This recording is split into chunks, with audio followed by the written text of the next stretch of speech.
Mutton நல்லா கழுவி எடுத்தாச்சு. எடுத்துட்டு இப்போ வந்து ஒரு 1.5 டம்ளர் தண்ணி ஊற்றிருக்கேன். மட்டன் வேக வைக்கலாம். நம்ம உப்பு, மஞ்சத்தூள், நீங்கள் என்னெல்லாம் போட்டு வேக வைப்பீங்க மறக்காமல் கமெண்ட் பண்ணுங்கள். நான் வந்து உப்பு, மஞ்சத்தூள் மட்டும்தான் போட்டு வேக வைப்பேன்.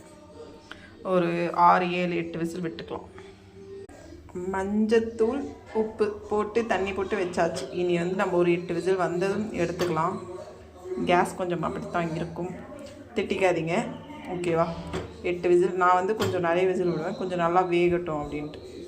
விசில் வந்ததுக்கப்புறம் பார்க்கலாம். நுரையீரல் க்ளீனாக கழுவியாச்சு. தேவையான பொருள்லாம் கட் பண்ணி வச்சாச்சு. 2 வெங்காயம், 2 பச்சை மிளகா, ஒரே ஒரு தக்காளி, 1/2 லெமன் வேணும், அதனால் ஒரு லெமன் எடுத்து வச்சுருக்கேன், இன்னும் கட் பண்ணலை. அதுக்கப்புறம் தயிர், இஞ்சி பூண்டு பேஸ்ட்டு, வெறும் மிளகாத்தூள், மஞ்சத்தூள், அதுக்கப்புறம் மிளகுத்தூள், ஜீரகத்தூள். அது வந்து இன்னொரு வீடியோவில் வரும்.